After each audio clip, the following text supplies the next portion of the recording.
Welcome to Dominus Nisi. This is Bismi, your host. Today I have a guest from World Youth Day 2023. So she is a Wyndham resident, and then she's here to share us how or what she experienced in World Youth Day 2023. Welcome to the show, Rhea. Thanks, Vismi. Thank you for having me. No worries. I just want you to share who you are, where you are coming from, what are you doing? Yeah, thanks. My name's Rhea. I live in the Hoppers Crossing area. I actually was born in India. I moved to Australia when I was 11 and then obviously did my secondary schooling and uni here, and currently I'm working full time in the financial services industry. That's great. Okay, so a financial services person going to World Youth Day, it's a bit, a contradictory feel for the secular world. But I know there should be something that in your heart that trigger you to take this decision. So maybe before going to that decision making process, I would like to know how was your childhood and what was the real trigger to keep Jesus in your life? I think for me, my childhood was very interesting. I come actually from a single parent family. So for me, in my family, was my mum and my grandma.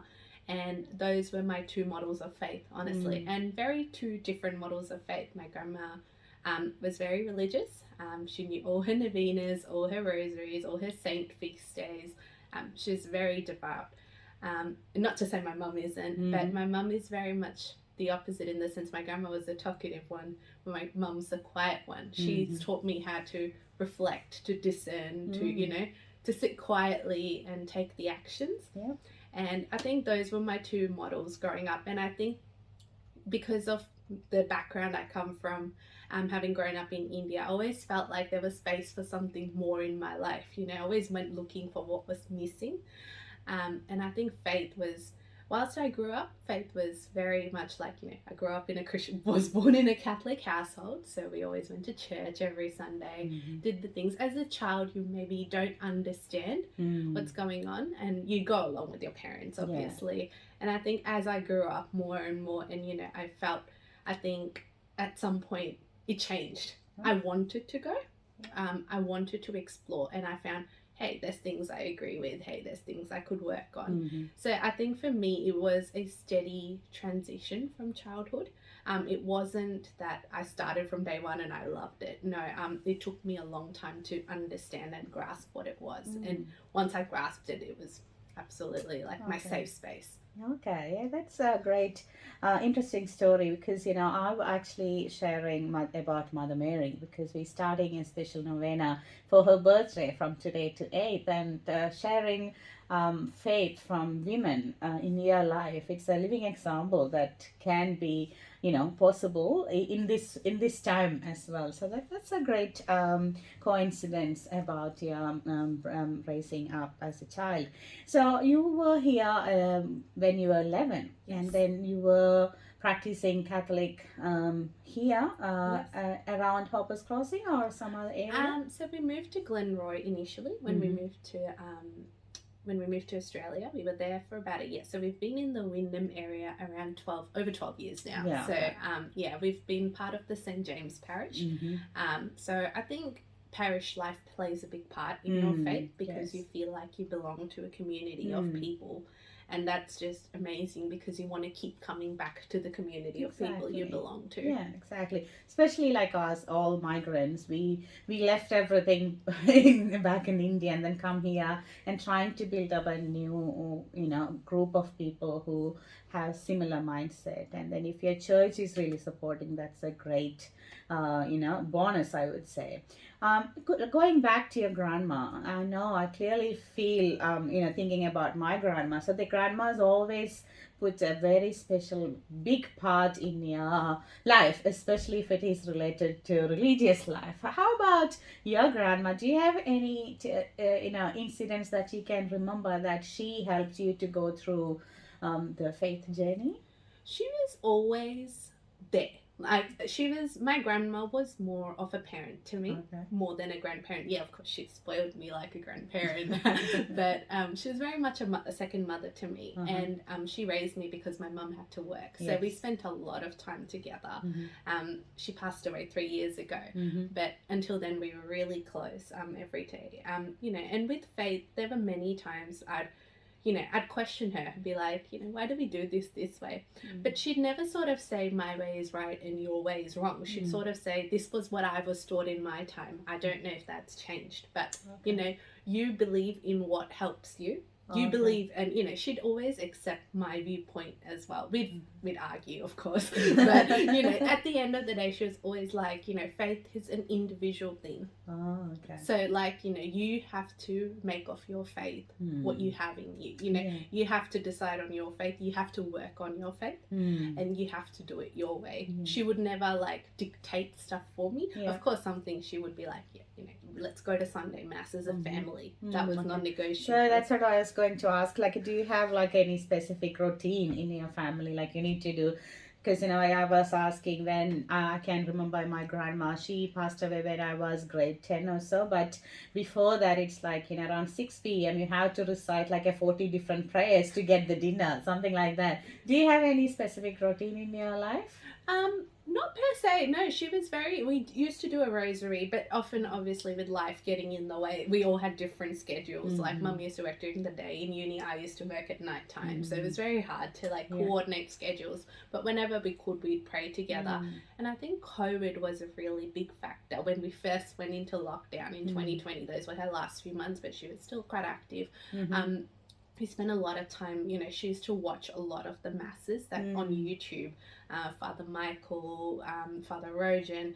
She used to watch a lot of those, and I'd sit with her and watch them, obviously, because, no one could leave the house in a way, but I'd still give her company, and sort of it developed us closer as well, in a way. Okay. So whilst we did make attempts at praying together, and we did continue to pray together, and she was always of the sort that, if you can't do a whole rosary and novena or something, make some time in your day to pray. Okay. If you can't squeeze it, at least if you've had a really busy day, you've had a really terrible day, just maybe before you sleep say, thank you God for the day you've given me. But she was always encouraging me to put more time into my life in prayer, and eventually I think I have now started to do that, but I wish I'd done it more earlier on in my life when she was around. Sometimes when parents tell you these things, they're like, just a parent thing, you kind of. They're always like that. But once you want to do it for yourself, I think that's the turning point in life. Yeah, I actually heard about an incident in your life which may be a bit personal, but still just checking, you actually changed your the uni courses for your grandma. Do you want to share that story? How that helped motivate you to do that? So when I was in year 12, all the way leading up to year 12, my dream honestly was to do aeronautical engineering. And I was very keen on joining the Department of Defence. I think that's based in Sydney. It's been a while now. But no, that was based in Sydney, I think. And I'd done all my research. I'd picked all the subjects in year 11 and 12 that was, to work towards that goal. And I was very keen, very interested. But I think towards year 12, obviously grandma was aging, didn't have the health that she did. And obviously doctors had recommended her for surgery for her shoulders, given the deterioration and mobility issues she was starting to have. It got to a point in year 12, halfway through year 12, we had to pick our preferences, what course. And I'd been to various workshops where I'd met with people from the Department of Defence, and they sort of said, really keen for you to apply, you've done all the right subjects, you've done the right things, we're really keen to hear about you. And I went, yeah, that's exciting. And at that period, I just went, I can't do it. Not because I didn't want to do it, that was my dream, but I was looking at the course and I was looking at my grandma, and I kind of went, nah, something in me, and I think now I know it was God, sort of said, you know what, you can do something else, or you can even do aeronautical engineering locally if you want, but going to another state is not going to help her. And I was also conscious of the burden it put on my mother, being alone with my grandma back here, and I thought, to myself I couldn't. I prayed a lot. I was very, the time I was quite upset, I'll be very honest. But I thought to myself, you know what, there's nothing greater than family, to me at least. And I could never live perhaps with myself, or I could maybe never forgive myself, even though God maybe would. I might not be able to live with if something happened, or, you know, what if she misses me? What if, you know, things like that. And I sort of went, okay, no, within a week, I'd gone to a couple of open days and I changed to commerce. So, and the reason behind that, a lot of people told me, you know, you can still stick to aeronautical engineering. And I said, no, but the contact hours were quite significant. So I'd have to be on campus at uni 4 to 5 days a week. The good thing about commerce, I was able to be there 2 or 3 days a week, which meant the rest of my days were free to spend with my grandma. And honestly, when I look back, those 4 years that I did my degree were the best years of my life. I got so much time with her. You know, that much time we hadn't had since before I'd been in school. So that was amazing for both of us. A couple of years into uni, I got my license full time. So we'd go on drives together on my day off. We'd visit like a shrine, a church. We'd go grocery shopping together. So yeah, I think when I look back at it, like God was guiding me in a different direction, and I've been blessed. Straight out of uni, I was able to land a job. So in a way, God led me to a different path, and it didn't work out badly like I thought it would. You know, it wasn't what I wanted for myself, but it was what God wanted for me. Exactly. So you are a financially independent woman now, and then you can support your mom, and then you have a grateful heart now that you could be with your grandmother. Yeah, that's a great story that touched me when I heard about it. So I would say well done because in it, even though you were, you know, I'm not sure whether you are listening to God's voice and changing, or just, you know, considering your human elements over there. But I think you realize that that's a God's decision. Coming back to your uni time and working towards your World Youth Day plans. You mentioned it's St. James that you usually do for your youth activity, or do you have any other activities that helped you to go closer and closer to Jesus? So when I was in uni, my first year, I was actually youth leader in St. James. That helped me make a load of friends, explore my community even more. And then from the next year, from 2017, I joined the Young Paulists. I went on a mission trip to the Philippines. That was absolutely beautiful. Another touching experience of my life, honestly. And after that, I was invited to join the Young Paulists, which I was part of until earlier this year. And that was a fabulous ministry, and it's still going. It was a bunch of... Is it okay to share a bit more about that ministry? Yeah, of course. So that's a ministry at St. James that caters to everyone from the ages of 18 to 35. You know, they run events, we're welcoming people, everyone, you know, we just want to spend time, grow in faith, and just get to know each other and share, because we all share a same charism. Oh, that's great. Okay, that's it's like a big young adults, like from 18 to 35. So it's a real huge mature bunch of people. Absolutely, and I think it's meant to invite people all the way from, you know, who are studying, who are working, who might be married, and you know, so just to welcome everyone and share the faith we all share together. And to me, that was a really big part of my identity for all this time, and it still is. I still look at my times with the Young Paulists really fondly.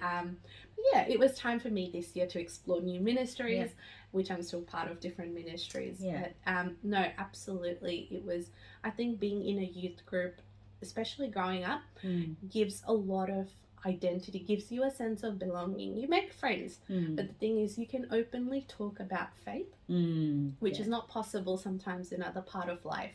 So it's very important, I found, to share faith with people, like-minded people who you know, who are also curious. Yeah, so that's where the St. James started the talk about your World Youth Today. I know that you got a beautiful parish priest there, Father Jude, always helping, encouraging youth with his own charisma. So how did you ended up thinking or deciding to go to World Youth Day? It's a huge, I would say it's a huge decision, especially you're a working woman, you need to spend your own. No one is going to financially support you. So how did you end up in deciding that? I'll be very honest. World Youth Day was not even on my radar. I had not thought about it. I was not thinking of going.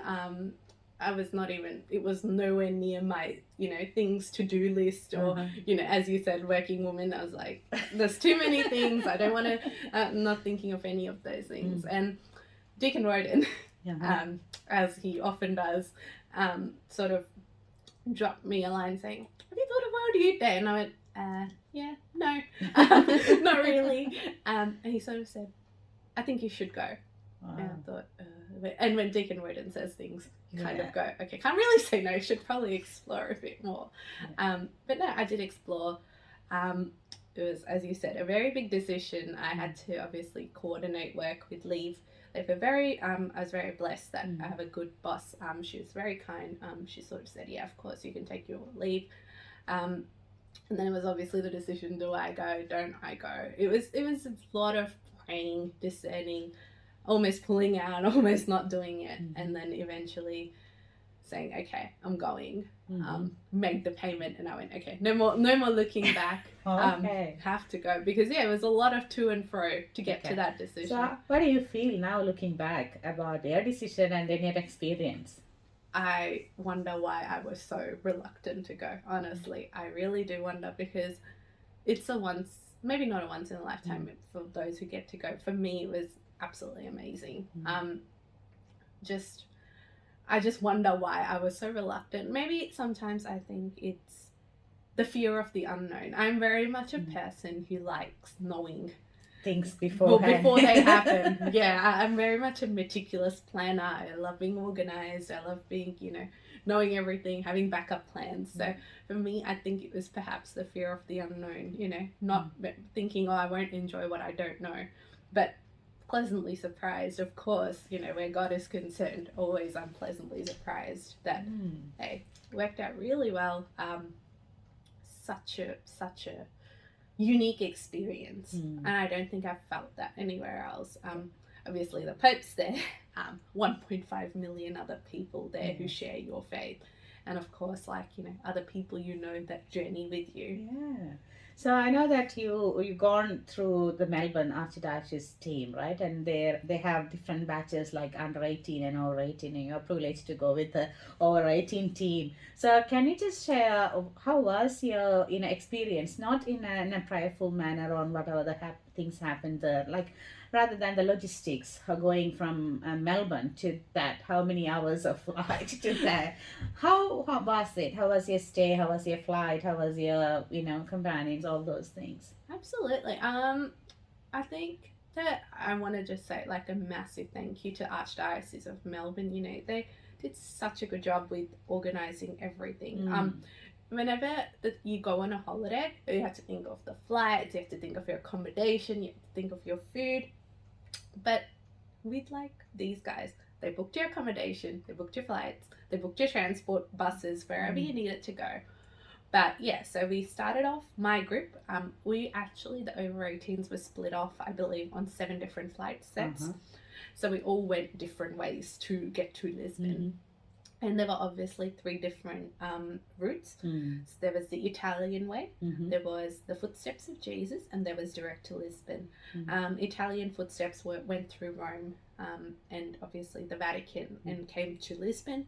Footsteps of Jesus went to Jerusalem. Oh, okay. Yeah, and they went through Jerusalem, walked in the footsteps of Jesus and came to Lisbon, and I was on the direct to Lisbon, which is directly, we rock up for World Youth Day, but we went from Melbourne, my group went from Melbourne to Dubai, Dubai to Paris, and then we had a night in Paris, and we left for Lisbon in the morning, and I think flight time, both ways, one way flight time, 24 hours around, give or take. And same on the way back, we went from Lisbon to Paris, stayed overnight in Paris, and from Paris to Dubai to Melbourne. But on the way back, the Dubai flight stopped in Singapore, so it was Dubai to Singapore to Melbourne. So you got lots of flights to get in and out. Absolutely. But we were lucky in Paris. We on the way back, we all went to see, though it was about 2 a.m, we all went, we have to see the Eiffel Tower.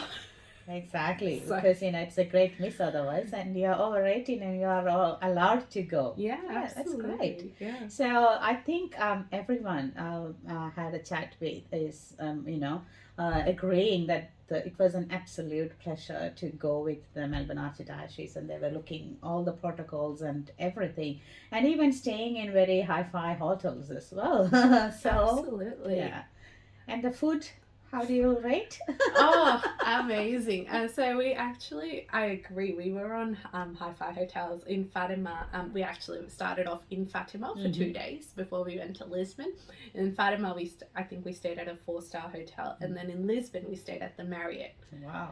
So absolutely fancy hotels. And the food, every morning we were provided with breakfast, and it was a Mm. buffet breakfast, and some nights we had buffet dinner. Mm.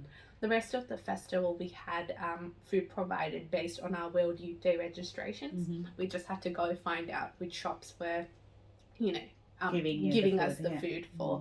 But that was fine. Some of us took the opportunity instead to spend some money and go explore the local cuisine as well, which we got plenty of opportunities to do. Mm. So, absolutely love the food. It's different to what I normally eat, but no, absolutely, it was really good experience. And like you said, very fancy hotels. And Have you tried Nando's from Portugal? I don't think I saw a Nando's in Yeah, I Portugal. heard that people couldn't figure it out over there. That there's no Nando's in Portugal, which is No. a bit odd, isn't it? And I think one of my roommates asked for peri peri sauce, and the don't waitress know looked at about them it? very weirdly and like, peri peri, what's Yeah, that? That So may be an OC blend. Whatever, yeah, absolutely. So Yeah. So have you tried like a local food from? I don't know what. I think we did. Mm. I think we went to an all you can eat once we did the whole sleep out and whatnot. We went to an all you can eat, and they had lots of local food. I think I liked one thing from Portugal quite a lot. It was like a fish stew Mm. called bacalhau. Like a very creamy fish stew. Thing about Portugal is it's very heavy on seafood. Mm. They're on the coastline, so they Yes. love their seafood, Yeah. and absolutely amazing quality seafood. So I had a lot of seafood dishes, and I really, really enjoyed myself. Oh, okay, that's great. So I'm coming to the great part of your World Youth today. So I know that you could see Pope Francis, and I know that you got a very close encounter with him. Do you want to explain that what happened at that time, and then how Yeah. blessed that was? Yes, absolutely. So my roommate and we were in Portugal divided into small groups. Mm. And my small group decided we were going to go see the relics of Saint John Paul II. Mm. And that was in a church about a 20-25 minute walk away, or about a 10-minute bus ride away. And we decided, yeah, we'd go after breakfast, we'd take the bus, we'd go see the relics. And we ran late after breakfast, and the bus was late, and just went, okay, this is not looking to be a good day. Excuse me. And we just thought, this, okay, sometimes you just go, okay, you just have to go with the flow. And we get off the bus. There's three of us, my roommate, Josephine, and one of my friends, Hung. We got off the bus, we walked, and there's a bunch of people running out of the church saying, Papa Francisco. And we're like, oh, he's coming this way. And we went, okay, we're going to stay here. And not even 2 minutes later, 3 minutes later, there's all the police cars coming, and, everyone coming, and there drives Papa Francisco, like, Pope Francis just drives by, and I went, oh my goodness. And here we were thinking we're going to be late, we're going to be delayed, oh what a day, but you sometimes think God delayed me for a reason, and then you think, oh, it was meant to be, I was meant to see Pope Francis. Obviously, the people who went on the Italian way had a private audience with Pope Francis, and that was amazing. Yeah. But the fact that we got to see him up close when we hadn't had that private audience was just amazing. And I came to you guys. Yeah, and it was about 2-3 meters distance from his car to us, and that was just absolutely amazing. I felt very, very refreshed that day. I thought maybe I shouldn't worry about being on time. Like, I should maybe aim to be on time, but if things go out of my control, I shouldn't be so aggravated by it, perhaps. Yeah. That's a great encounter. So I really would love to find out what will be your your outcome, or what who is Ria now after the World Youth Day, or what are you going to do with that spirit? Yeah, sure. I think for me, the two key takeaways I took, because and I took them from Pope Francis's message at various times. We Mm-hmm. obviously had various encounter periods with him, Stations of the Cross, the Vigil, the morning mass, that on the Sunday. But I think there were two things for me. The first one was to be grateful. I Mm-hmm. think there was one point Pope Francis sort of said, close your eyes and think of everyone who's ever impacted your life. Mm. And I think I was just hit with just an overwhelming sense of gratitude for, everyone who'd ever been in my life, and who continues to be in my life every day, just for making any sort of impact on me, just smiling at me even, it just, you just get hit with so much ego. There's so much to be thankful for in life. That was a big one. So these days I've started to learn to stop a little bit when I'm going too fast for my own good.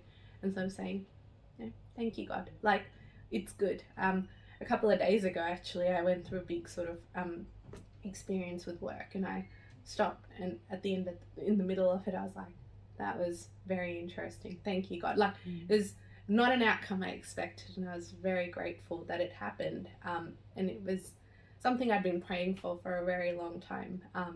But obviously, as the time clicks down, you sort of start to get maybe a little impatient, a little bit worried whether it's going to happen or not. So that was like the gratefulness bit has sort of crept into my life to make it sort of a normal thing rather than an afterthought. So to learn to be a bit more thankful for the little things I have rather than cry about the big things I don't. And I do have a lot of big things. So I shouldn't be crying about that either. But sort of to take a more positive spin, because naturally I've been a pessimist in my life. I'll be able to admit. But to say thank you for the little things, even, because it all adds up. And the other thing I think was really big for me was in his last mass, Pope Francis's message was for people to shine, to listen, and to not be afraid. And he repeated, do not be afraid, about 5 times. And like deep inside me, I felt like God was saying that to me directly. Having dealt with fear and anxiety for a long, just being a naturally worrisome person in general, and just hear those words again and again, and to say, okay, that's the message that's to you, to me personally. It just, there were 1.5 million people there, but I just felt like God was talking to me. And to just say, don't be afraid, just do what you need to do, and God walks before you. Yeah. So That's a great encounter, right? It's like a personal encounter with you and your Jesus. That's great. yeah. And those two takeaways, that I think I clearly can see that that's actually changing your daily life, because in a day-to-day life at your work, if you can pause and reflect on that moment, that's a great testimony that it is actually helping in your life. That's tremendous impact on you. I was picking up the word that you mentioned, that you are looking for other ministries after the World Youth Day. So what's your plan in our church ministries? So currently I'm part of the Alpha team, and we're going to start a new Alpha in late September, so that is on my radar. I'll continue to help with that. I will be either a small group helper, part of the leadership team there. And I think in the new year, I'll probably look to pick up more. I'm always part of, happy to help with reading and minister of communion at my parish. But I think this is the time for me to discern and take a new step, perhaps, because the YPs are very close to my heart, obviously, and it was a very difficult decision to step away, but I felt it was the right time for a new lot to come in and take over and sort of move forward. And I'd been there for 6-7 years, so so it was a long time for a ministry, and I thought to myself, it's the right time to sort of find out the best next best thing to find out the next challenge in life, in my faith life. So This year, obviously, and then World Youth Day fell right in the middle of it. So I thought, okay, I'll go to that. And now I've got, I feel really happy. And I feel very at peace having gone on that trip. So I felt a big change inside of me where maybe the fear and the anxiety are not the first thing that drive me to negative emotion at the start of the day or at the end of the day, which is a blessing, honestly. So I think the next big challenge is in the works. But yeah, in discerning and praying, what is the next step that I can take? I just want to pick up with your relationship with your mother. And I know that being a single mother, I can feel how mothers will think about their children because they will be always worried, oh, how the life will be, how mentally affected, how emotionally affected, all these things. Just wondering with your encounter with Jesus now, how do you feel about that relationship? I think my mum and I have evolved our relationship like from childhood to now. I can see a day and night difference, right? Like as a child, she was always at work. She was working hard for me, but I barely saw her much because she was working so hard. But we still had a very strong connection. But as I grew older, I could empathize with how much work she was putting in to make sure there was food on the table. And to be honest, like even since my grandma's passed away, people have always said my mum and I are polar opposites. I'm more of a chatty one, and my mum's a very quiet, very quiet, keeps to herself, but talks when is needed kind of person. But to be honest, our relationship has always been great. And I was actually one of my reasons for concern going on World Youth Day is, oh my gosh, mum is going to be by herself at home. That was one of the driving factors. I went, oh, can I do that to her? Can I leave her? And she was the one person in the background screaming, if you don't go because of me, like, kind of thing. It's like, you have to go. Yeah. I want you to go. Please go. And sort of, she was the driving factor. She was a good supporter for you. She's a massive support. And like that hasn't changed. She's always been with my faith as well. She's always been of the opinion that you do it. I won't ever push you, but do it. But please do it. And if you ever want to talk, if you ever do, like if you ever want to say anything, and we have a very good relationship where we do confide in each other quite a bit. We question things about faith with each other. We talk it out, and we make sure to have at least one meal a day together. So we do spend a lot of time, but not to say we don't fight or argue, but like every mother-daughter in the world would. That's where the relationship cherished, right? Yeah, absolutely. But no, I think she's honestly the greatest support I have in my life, and she's constantly a model that keeps helping me develop my faith. She's studying further in her faith this year. She's doing an arete course. And like she's part of the School of Discipleship leadership team, and to me, like, she displays what I want to do in my life. To me, she models faith perfectly. All of us have our faults, but to me, she's very encouraging, and she's what I want to be. I would say she's a silent disciple. She's always there in the behind the scene and then doing the best.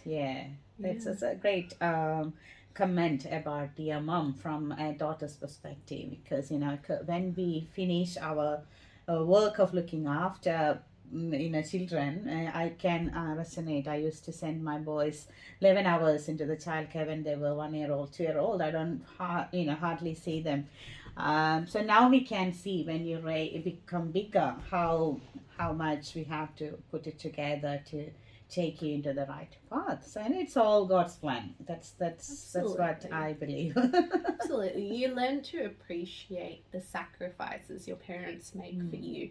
And my mum and even my grandma made a lot of sacrifices to raise me, and I think I'm eternally grateful for that. And grateful for God to making us a family unit that allowed us to be together for so many years. I was 24 when my grandma passed away, but that was 24 years of my life. That was amazing, and it still continues. Whilst I do dearly miss my grandma, I still have mum, and it's still an ongoing beautiful journey. So I can clearly see that maturity in Jesus Christ and sharing the honest opinions with others in you. So I really want to find out what will be your message to the youth out there are like desperate to find out the real answers, not the chat GPT answers, but as a encountered person, what will be your message to our youth?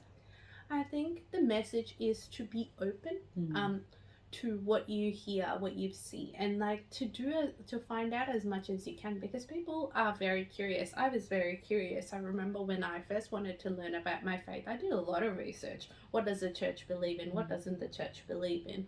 And to sort of realize that the relationship with God is different to any human relationship you have.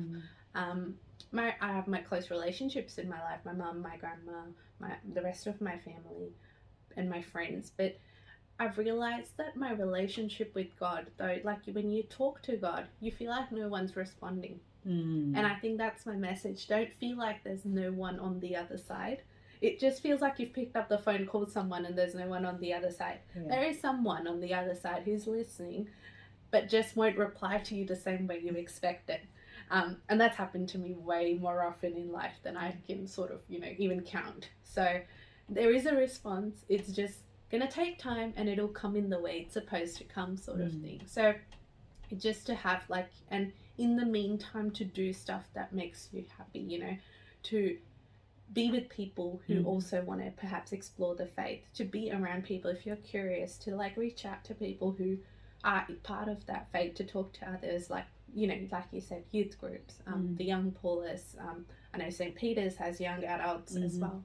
So whichever parish or wherever that people are, just to reach out, and sometimes just to walk into a service, you may not know what's going on, but I've felt sometimes I've walked into a church that I've not been to before, but I feel close to God. Sometimes I feel close to God just sitting at home and just being quiet and listening to a hymn. So the answer comes, but it's just not obvious. So and it's his time, not our time. And that's the biggest lesson I have had in my time. I'm a very impatient person. Sometimes I'm like, oh, why isn't it happening? This is not what I want. And then I go, not what I want. Exactly. It's not what God wants. I start going off on my own tangent. So that's been a sort of stopping point in my life to go, okay, it's all right. It's not in my control. It's someone else is in the driver's seat. So I just have to let it go, and it'll happen. So that's great. So thank you, Rhea, for coming to the studio and then sharing your experience. It's really touching, especially lots of people gone to the World Youth today, and then they have different experiences, and then some people are really making strong in decision making and discerning stuff. So I can clearly see the difference in you, and your face reflecting that inner joy. So thank you so much that you're sharing your love, joy, peace in your life, in your family, in your youth group, and at your workplace. So that's what Jesus asked, to spread the gospel of love. So thank you again, Rhea. Thank you so much for having me. No worries. So that is Rhea from Wyndham, and she was raised by a single mom, but looking closely with our Jesus and spreading love, joy, and peace in their life. And this is Dominus Nisi with Bismi.